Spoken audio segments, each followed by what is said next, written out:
Oh yes, I can see the phone is lit up. It's held in his left hand. He's just typed on it and changed the screen. He's not paying attention to what's ahead. Some kind of list. I can't see exactly what list it is. Porsche Taycan 4S LJ24UTU.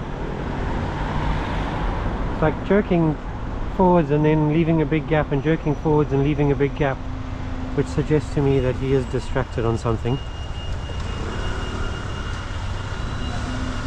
And that's a trader alert. What are you doing? What on earth are you doing? Put the phone down.